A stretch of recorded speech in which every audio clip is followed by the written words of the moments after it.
Live from the NJ.com studio comes the only weekly TV podcast you'll need, where a lofty critic squares off with an obsessed superfan on everything from highbrow drama to lowbrow reality. The cocktail shaker is ready. Prepare for your TV hangover. Now, your hosts, Vicki Hyman and Erin Medley.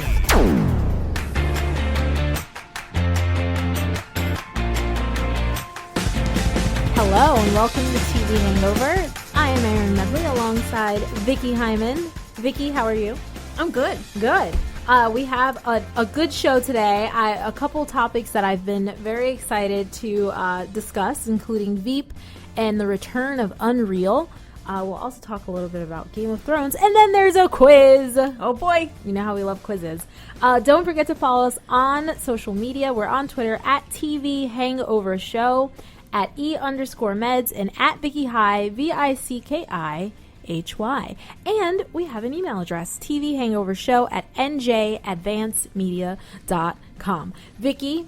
Yes. I started my illegally downloaded episodes. Nope. FCC, don't pay attention. Not Game of Thrones, The Walking Dead. So now I'm midway through season 6. I thought you were already midway through season 6. No, I was like on episode 4 when Morgan had his backstory thing. Okay, so you're thing. a quarter of the way. And then, now I think I'm on episode 6. 4. Now you're, I thought it was 8 episodes or 7 episodes. Oh, is it? Oh, I don't think I've made it to the mid-season finale. I did get to the point, though, where... there are zombies, spoiler alert. Yeah, yes. There are lots of zombies. The zombies are outside... the wall of Alexandria. That's where I am. Where there are like 20 zombies. They pretty much were the entire first half of the season because it only took place over the course of one day, right? Yes. And then Daryl and the other 2 knuckleheads, they're out there somewhere. And so, have they come across the hut that had been ravaged by fire? Yes, and then there are the 3 people. Yeah, and they go into this hut. This is one of the things that annoyed me the most about that episode. Mm-hmm. So they're in this wood. They're in the woods, and there had been a fire, and they go into this cabin, and one of the people that he's with sees these 2 burned bodies in the cabin, and the little kids, and this is so sad. And she leans in, and then of course there's zombies. They're still zombies because they don't understand the rules of the zombies. God. How could they not understand the rules? I don't know. At this point, you should know the rules. I agree. I'm with you. So I will continue, but I will be on vacation for the rest of this week. So you get plenty of time to watch. No, I'm going to be on real vacation, not stay home, not staycation. I'm going to the Bahamas. Well, sort of speaking of The Walking Dead, just a quick synopsis of what I was watching. I went through 3 episodes of Outcast, which is Cinemax's new horror show. We mentioned it last week, and it's also from a comic book written by Robert Kirkman, like The Walking Dead. And I tried so hard to convince the producers to let me play 10 seconds from the premiere, in which there's a little demonically possessed boy who's staring at an insect on the wall. He's clearly possessed. He's itching himself, and he smashes his head against the bug, against the wall, and then is licking. It was so gross. I watched it the first time. I was okay. I was like, ugh, it's pretty gross. And then I was watching it to get the clip. I had to watch 3 or 4. But the 4th time I watched it, I was literally gagging. I was 4 times too many. Oh my God. Should have stuck with the first time. But really enjoying Outcast. I think it's really great. Yeah, and I really wish you'd watch it. Negative. Moving on. Not happening. Let's get into some TV news. All right. So, big shakeup on The View. Oh, really? No, not really.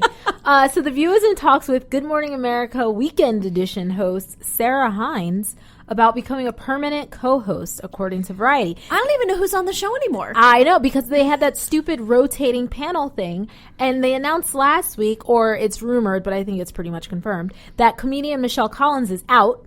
She won't be returning because they thought she was injecting too much of her personal life into the hot topics. Okay. And they really want to focus on politics. Mm-hmm. Sure. For the 2 people that are watching. Also on the chopping block, perhaps Raven Simone. Oh, really? Yes. Huh. And Candace Cameron Bure, who will be busy shooting season 2 of Fuller House. Ugh. Fuller House. But Whoopi's still on it, right? Well, her contract is up for renewal, so we'll see. But I think they really want her to stay. I mean, if she left, I think they should just bring back the originals at this point. Let's have a little bit, not Barbara though, but let's have some Meredith Vieira, Star Jones, Joy Behar, and any of the youngsters. I think people would tune into that. I would watch it. I loved The View growing up. I recorded it every day on my VCR. Wow. I know. All right. In other news, and I only bring this up because Vicki is a journalist, and then there's me. Journalist David Carr's best-selling memoir, The Night of the Gun, is being developed by AMC and Sony Pictures Television as a 6-part mini-series, according to TV Line. Bob Odenkirk, but best known for his role as Saul Goodman on Breaking Bad and Better Call Saul, is set to play Carr. And the show is described as an incredible tale of a journalist's search for the truth about the most painful subject of his career, himself. It's a hysterical, I didn't get hysterical look. Okay, it's a hysterical look at the demon of addiction and his journey from the crack pipe to esteemed columnist for the New York Times. What about this says hysterical? I have no idea. I didn't read the memoir, so I didn't get the idea that it was a laugh riot, though. It doesn't. And it's going to be on AMC, and it's called The Night of the Gun, and it's about crack. Yes. None of that sounds It's funny. crack, and I think he had a wife or his girlfriend and a kid, and he was, addicted to crack through all of this. Right. So I don't think it was very funny for them. Right. I don't know. But you can put whatever spin you want on it when you adapt something. That's true. So we'll... and Bob Odenkirk's great. And it's only a 6-part miniseries. Yeah. It's not, a full-fledged... I think physically it's a very good match for David Carr. I'm interested. David Carr lived in Montclair for much of his adult life. So inadvertently, I featured a New Jersey story. Excellent. I love it when I do my job correctly. All right. And last but not least, there is a Supergirl surprise in store for fans next season. In season 2 of the CW Supergirl, Superman will be revealed. Fans of the former CBS show heard the superhero's name many times throughout the first season. Actually, they kept referring to him as her cousin. It was so annoying. And we briefly got a glimpse of him when Myriad was activated and Clark... Do you even know what that means? Kind of. I watched Supergirl. I watched the whole season. I didn't know you watched the whole season. I did. I watched the whole season. In a statement, executive producer Andrew Kressberg said, Greg Berlanti, Ali Adler, those are both executive producers, and I are beyond thrilled to welcome Clark Kent and his slightly more famous alter ego to the world of Supergirl. Superman will be appearing in the first 2 episodes of the new season. So and no casting yet. No casting yet, but of course people are talking about it. I mean...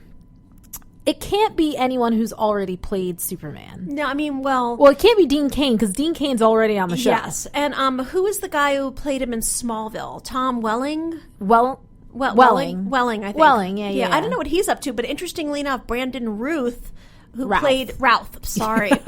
Yes. I've never said his name before. Never came up, believe it or not. He played him in the first Superman. Which I liked, and everyone else hated. He's on Legends of Tomorrow now. Oh. Which is a fellow CW show, but he will not be playing Superman, he won't be, as far as I can tell. What if they had Matt Bomer play Superman? I think Matt Bomer looks so much like Superman. Choice, yeah. Right? So we'll see. I guess I'll be filling you guys in because Vicki does not watch Supergirl.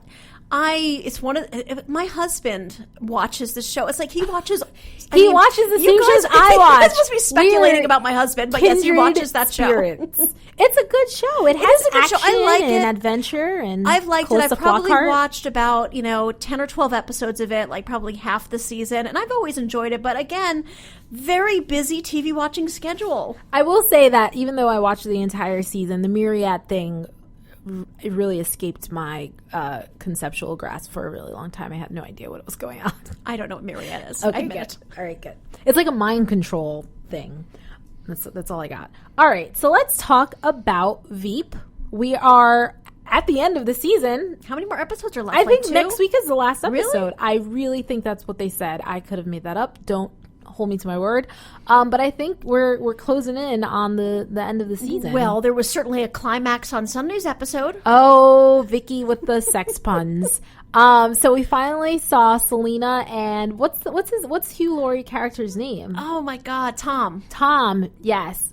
Hinkle? No. Don't make me Tom. Don't make me come up with the last name. Just Tom. Producer I got Tom. Tom. Like, that's not it. He I get used to work points here. for saying Tom. Yes, no, Tom. Oh, still works here. So Tom and Selena hooked up in one of the rooms in the White House. what's the assistant's name?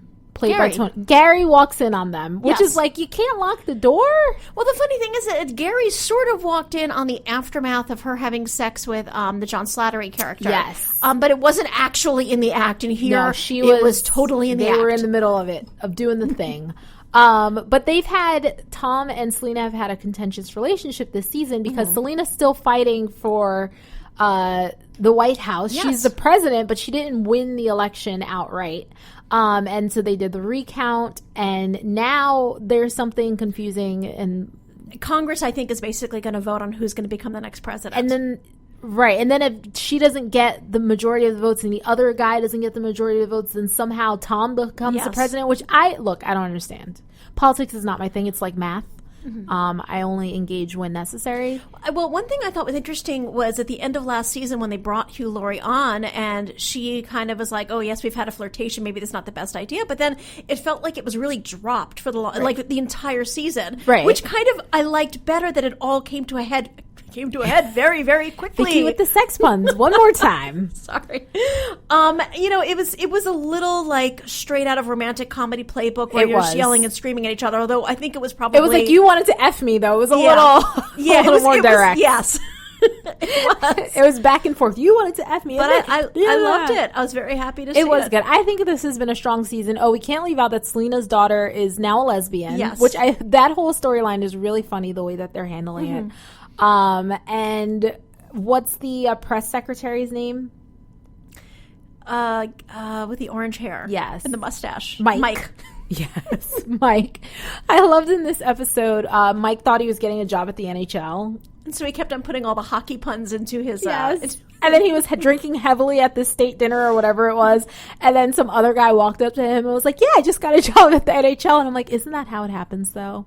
Like, that's... But then at the end, he started using female golf puns. So apparently he's going for a job at the LPGA. LPGA. Yes. I just think, like I said, this season of Veep has been really strong. But it's strong every season. It is. That's the thing about Veep. It's like it never gets better. It never really gets worse. It's always on its game. Right. I think that they have been using some characters better, like they've been using her daughter much better this season. And Agreed. I think that they're really using Jonah much better this season. I mean, really, the only thing I've enjoyed about Jonah is like the obnoxious names that Dan and everybody else in the office calls Jonah. Right. But here, he's becoming he for some reason, I can't remember why, but he's also running for office. Running for office, and he finally got in his stride by denouncing Selena. Right. And everybody's loving him for this. But then he messed it up by yelling at what looks like he's yelling at Becky from Glee, if you guys watch Glee. And who has Down syndrome. Who has Down syndrome, and he's not yelling at her. He's yelling at this guy who sexually assaulted him while he worked in the White House. And continues to sexually assault him. This show, it's so over the top, and it deals with topics that no other show would touch, although we will get to Unreal, and I think they touch on a lot of touchy subjects. But the way that they dealt a couple of weeks ago, or maybe it was last week, with this use of the C word, like someone called Selena the C word in an interview. And so the whole time, but they use, what I also love is that they actually use the word because they are incredibly vulgar and unapologetic about it. Like multiple times. Wow. Not once or twice. At least, let's say 10 times. 15, 20. Yes. And we will not use that word here, but I just thought it was so funny. It's just, that show is great, and it can win all the awards, and Julia Louis-Dreyfus can keep winning, and I have no problem with that. I agree. All right, so if you're not watching Veep, highly recommend it. Let's talk about Game of Thrones. Now, can you tell me what you tweeted at me at the beginning of Game of Thrones? And I was yelling at you on Twitter. So, as you all know, on Game of Thrones, they opened up with a very rare pre-credit sequence. Okay, so that wasn't normal. I was not normal. All right, I don't know if they've ever done it before, but they certainly have not done it recently. Where you see a beautiful valley and these people like building some. I thought it actually looked like the Wicker Man. I'm not really sure what was going on there. They're building something, barn raising, what have you, and then you see a grizzled man with half his face burned away, and it's the Hound. hound. And Vicki's tweeting her excitement, and I'm like, wait, I know I should know this person. He's only been gone for a season. And then I think about it, and I'm like, oh, I think that's the Hound. And so then I had to tweet Vicki to confirm that it was the Hound, and it was the Hound. Yeah, I do that a lot. Like, people just tweet me and message me like, okay, who is this again? Like, because I don't remember any. I watched a show like a person who's never seen an episode. I'm like, I don't. What's happening here? Who are all these people? Do they live in this land? It was thrilling to see Sandor Clegane, the Hound, back in action. Of course, she gets all legit with the names. He disappeared in the books, although there were certainly hints in the books that he survived his fight with Brienne, and he was left for dead, of course, by Arya. But again, like with The Walking Dead, unless you see them die, they are not dead. Which brings us back to Arya. Yes. But so we'd last seen him. Not everybody, a lot of people suspected we would see him again, and they're actually thinking that there may be some like big Clegane Rama where he faces off against his older brother, who's the one who burned him in the face anyway, the Mountain. So I would be very excited to see that, where somehow the Mountain will be Cersei's champion and the Hound will be somebody else's champion, or they'll just beat each other up. I'm not really that into it, but sure. I want to gloss over. Don't you love the Hound? No, I like the Hound when he was with Arya, not as a separate. I love the Hound when he character. was with Arya, but he also basically took care of Sansa when she was in Joffrey's clutches, and he wouldn't beat Sansa up. He gave her a tissue. He called her little bird, and I actually was rooting for those two for a little while after that. That's I know. disgusting. I'm sorry. I'm sorry. I was never gross. rooting for Arya and the Hound. I was rooting for Sansa because and they were the just Hound. friends. There was no sexual tension. The friend there zone. at all. Also, there's she's a child. Well, there was that. Well, so is Sansa. Well, Sansa was of marriageable age. In that Vicki. All right, look. Anyway. I want to gloss over some other things because I want to get to Arya. Okay. Because there are so many rumors online that I want to discuss with you. But we saw that what's her name? Marjorie. Yes. Marjorie had a talk with her grandmother and basically told her to leave, but she also slipped her a note that was like, I'm just putting this on. I'm playing here. Yeah. I have not fallen under the because spell. the High Sparrow basically threatened Olenna Tyrell and said, I feel for her safety, soul and body or something like that. Right. So yeah, she got her grandmother out of town, which is pretty smart. Yes. But not before Olenna Tyrell totally takes down Cersei. Yeah, which was awesome because it's very rare on the show where there are so many people who do so many horrible things, but they kind of never get it thrown in their face. Right. The way Cersei got it thrown in her face. Yeah, but those two women are both equally, they're on the same level of witchiness. No, they are absolutely not. Excuse me? The only thing because she's not sleeping with her brother? Well, no. The only thing Olenna Tyrell can be accused of is killing Joffrey, which I think everybody in the Seven Kingdoms would be behind. Cersei has done she was perfectly okay with her lover/brother throwing Bran out of the window. I mean, he didn't die. There's a lot of stuff that Cersei did that was awful. I disagree. I think they're both equally. No. I think that was very much the pot calling the kettle black sort of situation. But all right, we can disagree. Any other little bits that we want to pick up on? Here's my question for you. Oh, Lady Mormont. Sorry, I who is Lady that? Mormont today. Is that the 10-year-old? Okay, girl. good. Tell me who she is. Who is she again? Okay, so Jeor Mormont was the Lord Commander of the Night's Watch. He's the one who got killed, and Jon took over for him. He had a son named Jorah Mormont, who is the guy in. Why are you looking at me like you don't know what I'm talking about?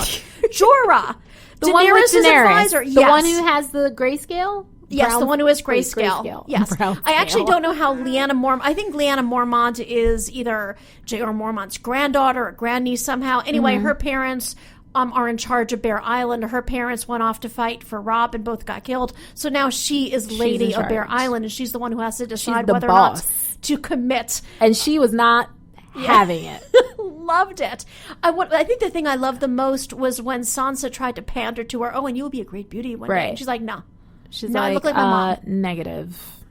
I'm in charge. That was a great scene. It went on a little bit long. It was a little. It went on a little long, I have to admit. And I was wondering if they're just having fun with this little girl or whether there's going to be more to this. Mm-hmm. And we did see her at the camp with her ravens. Mm-hmm. And of course the ravens got Sansa the idea to write to somebody. We don't know who. because Sansa is not very impressed with Jon and Davos's skills in getting his army together. Right. So I'm thinking, who is she writing to? Maybe she's going to take Littlefinger up on his offer to bring in the Knights of the Vale. Here's my real question. Are they traveling by airplane? I mean, everyone is hopping around the Seven Kingdoms this season like it's not a big deal. The Iron Men got all the way from the Iron Islands, which is on the west side of Westeros, and went all the way around, presumably Dorne, and ended up in Volantis over the course of like one episode. This is what's going to drive me crazy for this season. Because in previous seasons where we were following the book, it was a lot slower pace and people were not traveling that quickly. In this season, they're traveling to new places like every single episode. And but the story, the timeline isn't any longer. You're still in like, a few weeks or a couple days, and it's too much. But let's talk about Arya. Okay. So last week we saw Arya left the House of the Faceless Men. Is that what it's called? House of Black and White. Right. And you see her in this episode playing someone from Westeros, saying, I want to go back to Westeros. Here's some money. Take me tomorrow.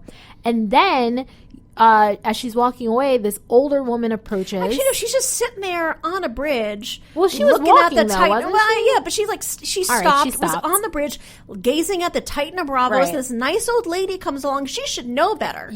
Come on. But so many things. We'll get to that. But she should know better. She's not watching her back at all. And then the old lady, shivs her. Yes, basically. Several times. And it turns out that the old lady is the waif. And then Arya... is she? And then Arya falls into the water. She stays under. There's a great big bloom of blood. Right, makes it look like she's dead, but she's not dead. She crawls out of the water. And then she walks through town bleeding profusely. And friendless. And no one cares. Yeah. So... Okay. I appreciate the fact that they showed her getting out of the water. They did not want to do a cheap Glenn Walking Dead. I didn't get there yet. Fake. Oh, yes, you did. Oh, yeah, that he fake died. Yes, but I don't they don't know want to do a survives. fake out death, and so they got her out of the water, which I appreciate, because nobody's going to believe that Arya is going anywhere after all this, because that would be a waste of be so upsetting. That would be a big, huge waste. That is absolutely not happening. But the rumors online, like the theories, are running rampant here, and so my favorite theory, if I can explain it correctly, is that Arya suffers from a split personality and that there is no waif, that the waif is her, and that really this is part of her test and her training to become a faceless man, and that's why you never see the waif Arya and Jaq and Hagar in the same scenes. Although together. I don't think that's true. I don't think that's true either. I think we've seen them all in the same. I think so. Yeah. Or some people have said... It could be a Sixth Sense kind of thing where he doesn't talk to both of them. I don't know. Maybe it's that. Maybe it's that he doesn't talk to them. Like, he tells the waif to leave whenever he wants to talk to Arya, and that's because the waif is Arya's other personality, and he wants to speak directly to her. I think it's very intriguing. I think my issue with that is that... Arya was showing mercy and sensitivity when she decided not to kill Lady Crane. And so how is, it doesn't make any sense that she would be rewarded by becoming a faceless man after all this, because she kept her humanity. And so killing off the human part of Arya wouldn't really make a whole lot of sense going forward in the story, and leaving the faceless man, the waif, whoever she's going to be. Right. I can see how they would do it, like visually with magic and all that. I can see that happening. Right. They can explain. I'm not going to be like, no way.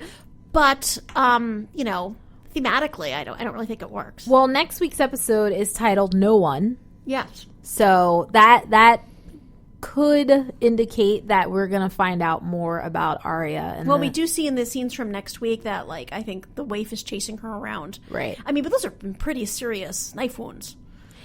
If she was actually stabbed... See, that's where I get confused. Yeah. Did she stab herself? That would be weird. But people were staring at her when she was no walking one was through. no one offered her assistance. Yes, but they were all looking at her. It's not like they were not seeing past her. They were looking at her, but no one decided to help the person bleeding profusely. Maybe she wasn't bleeding profusely. Who knows? Well, I guess we'll see. I'm looking forward to it. Yeah. How many more episodes do we have? What was that? That was episode number 7. So we have 8, 9, and 10. All right. Racing toward the end of season 7, right? Okay. Season Six seasons. Because we have 2 more seasons. Yes, to go. and I've heard that the next season is not going to be as long. It's going to be like 7 episodes or something. That's what I read somewhere. Sounds like a lack of creativity to me. No. All right. Okay, so let's talk about Unreal, which premiered Monday night on Lifetime for season 2. Stars Shiri Appleby and Constance Zimmer. And some other people, but those are the 2 that we really care about. Rachel and Quinn. And they are producers of a show called Everlasting. I, of course, loved the season premiere where we see that now Rachel is no longer the lowly producer. She is a show runner. And when Quinn lets her be. That's true, because at the end, Quinn was over it. And they're back for another season of Everlasting. They've convinced the networks to let an African-American man be the Bachelor. He's not African-American. He's football African-American. He is football. The first 10 minutes of that show was so offensive to anyone with thin skin, but it was hysterical. I mean, so many things. I think I said my favorite quote was, "We have a hot racist." Yes, because that's important. And the sex scene was like, and I'm against like, wow, the glass basic window. People. Wow. Lifetime. Yes, the show pushes boundaries, and I think it would be a great show on like a Showtime or HBO. It's still a great show. It's like sometimes when you're watching it though, your like mind like just fractures. Like, am I watching this on Lifetime? Right. What's the best show on Lifetime? Let's be honest. So you can see how it's set up. So Chad, who was the executive producer last season, who had taken credit for Everlasting, Quinn's boyfriend / nemesis. Yes, right? who's also married to somebody Who's also else. married, correct. And got the wife pregnant, no? Yeah. Wasn't she pregnant? Yeah. I think they just forgot about that. Yeah. So he seems to be out of the picture, but then he comes back. He somehow convinces the black football player that he should be working for him and that things would be better. And so now they all have to work together. I have to say, that was like my least favorite part about the pilot. I found it like incredibly unbelievable. It was a little, you have a show, you have Quinn in charge of the show, and then somehow he would just like take these people out of the show and have to. Like I was thinking there's no contract involved. Yeah. Like you didn't sign an agreement with this guy. It doesn't really make any sense. It was kind of amazing to see Craig Bierko like having lost all that weight. He looked great. Well, actually he looked a little like too thin. No. Yeah, I mean, like he's like the sunken face of people who lose. Like Drew Carey. Remember when Drew Carey lost all the weight? And his face but that was very sunken different. Looking. That's what his face looked because like Craig Bierko wasn't as large as Drew Carey. I think honestly, I wouldn't have noticed had Quinn not mentioned it. Really? Yeah, I wasn't going to notice. Because I remember, because Craig Bierko starred in like a few movies in the 90s, and he was like the next hot thing, and then he kind of disappeared and then showed up very schlubby. He was schlubby last season. This is great. I like seeing this. I like seeing like a, marquee model guy. Do you though? Because I recall a conversation about the blacklist. Oh, do you have to bring that up? Every time. No. For the rest of your life. All I'm saying here now that I prefer Craig Bierko schlubby. Okay. I thought he looked good last night, and I didn't think he looked much different than last season. Sorry. Now I've ruffled Vicky's feathers. My bad. So I think it judging by the previews, it looks like it's going to be a really strong season of Unreal, but I'm not surprised. It was strong last season. I don't think they upped the number of episodes. It's still a short season, and I think that's why it works. And I'm happy to have it on in the summer since they took away my other summer show, Rookie Blue. Rookie Silence. Blue. No one knows. Canadian show, ABC. No. I know what you're talking about. I've never seen an episode. 7 seasons. Are you kidding me? No. Can I just tell you, I have this like little database of shows because every week I'm like, what's on TV this week? And I saw Rookie Blue. I was like, I'll write about Rookie Blue because that's a new show. And then I'm like, no, it's been on for like 15 years because I'd never heard of it. It's a good show. I am so upset that it was Are they still canceled. rookies after all these years? No, but there were new people that came in, but it wasn't Grey's Anatomy where they brought in like a whole crop of new people. No, it wasn't like that. Moving back if you want to catch up on Rookie Blue, it comes on late nights on like Sunday. Super late. Unreal, I think so they're going to do a lot more focus on racial aspects of reality TV and playing into stereotypes and that sort of thing. And I'm really looking forward to it because I don't know how many seasons of this like it can stay very sharp, but this is like a brand new territory for them to tackle. They did a little bit, I think, in the first season, where the one of the producers, Jay, I think the African American producer, they had like one black girl on the show last season, trying to encourage her to like do whatever. Right. I was a little concerned actually about Jay, that he seemed to be getting too much of a conscience. I didn't know where that was coming from. Okay, so not only did he get a conscience, but then later on in the episode, when they were talking about something, he was right in the fray. Like, he was in it laughing and joking with them or whatever it was, and I was confused. I was like, so does he have a conscience? Yeah, I was very not? I was wondering, well, maybe they want to give him the conscience because last season Rachel had the conscience, and it kind of she was like, it was about her whole struggle. Like, she's very good at manipulating people, but she knows it's the wrong thing to do. Right. This season, she is just going for it. She's breaking bad. She's embracing the dark side. So I'm thinking, oh, maybe they're going to give kind of that role to Jay, but then at the end he was fine with it again. Right. But honestly, I don't need anyone on the show to have a conscience. Like, I really don't. If the contestants have consciences, that's fine, but I don't need anyone working on the show to have a conscience, because first of all, why would you work there? Plenty of other shows you can work on. Right? I mean, I agree. All right, so Unreal, we're going to keep watching it. Oh, absolutely. And keep talking about it because I think it's going to be good. And maybe next week we can write down our 5 favorite quotes. Because there were some really good ones in the premiere, and I wish I had written more of them down. But on the theme of Unreal, we're going to do a little quiz this week where I am going to, it's summer season, and a lot of interesting shows premiere in the summer months, and Vicki may or may not be aware of some of them, and because I wasn't aware of some of these, so I am going to read you the log line. I'm not giving you the show name, Okay. and you have to tell me if it's real or unreal. Okay. YouTube stars compete for the chance to open up for Nicki Minaj, LMFAO, Rod Stewart, and more on this reality series. Jason Derulo and Mary J. Blige are judges. Real. That is correct. Okay. It premiered in 2012 and it's called Opening Act. It felt very specific. I did not watch the show. I'm surprised I did not, but I didn't. Also, there were a lot of major artists who made guest appearances, like Lady Gaga. Really? Yes. Well, was 2010 just the dawning of Lady Gaga? 2012. 2000. So no, she was around, right? I guess. I don't know. I lose track of the pop stars. Sometimes I hear a Rihanna song from like 2005 and I'm like, what? Rihanna's been around since 2005? All right. Jessica Davis is the daughter of 2 African-American parents, but her outward appearance denotes otherwise. She's light-skinned. She spends her life explaining her upbringing to everyone she meets while working as a private eye. Unreal. That is correct. Oh, excellent. I fake named that Born White. Born White.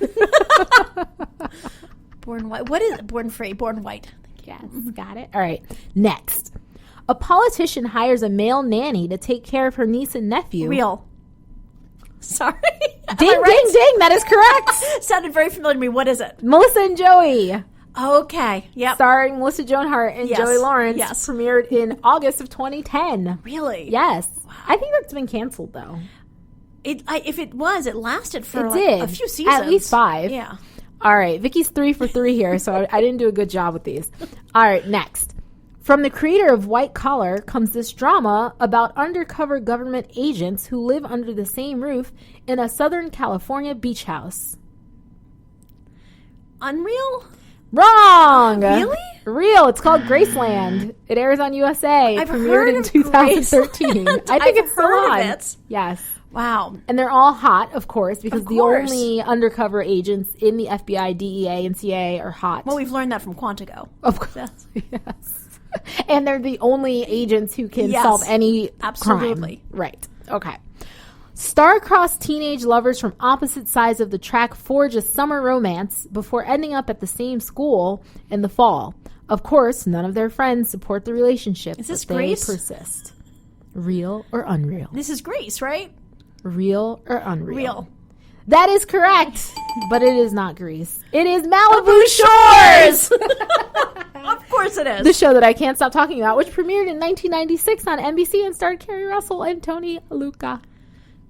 No one. Wow. And the Spelling Kid, Randy season. Spelling. 10 episodes. It didn't even get a full 22. All right. And finally, so Vicki right now is 4-1, 4 right, 1 wrong. This is, you've already won the game, but we'll do the last one anyway. Twin sisters Jennifer and Jasmine are up-and-coming soccer phenoms from the Bronx, New York.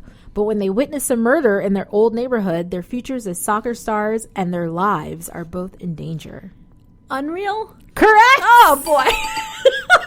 I fake titled that one Kicking It. Kicking It. Was it on the CW? ABC Family. ABC Family, that makes more sense. No, Freeform. Freeform. Well, no. When it would have Yes. been on the network, it was ABC Family. So, Vicki, that's going to do it for fun. this. Maybe one day we'll do that again. Or you do it for me, because you're a better writer than I am. So maybe you can fool me. Although I have watched more television than you have. So I don't know if this is going to work. That's going to do it for this episode of TV Hangover. Don't forget to follow us on Twitter at TV Hangover Show and subscribe and review us on iTunes, Stitcher, Spreakers, and SoundCloud and all these other places where you can listen to podcasts. We will be back next week. I think we need to talk about the upcoming Emmy nominations. When are July the 14th. Oh, really? Yes. We're a month away. We can start. We can build. We'll build to the announcement. We could start on the jumping on the Selena Meyer bandwagon. Of course. Julie Louis-Dreyfus all the way. Watch Veep. Until next week, guys.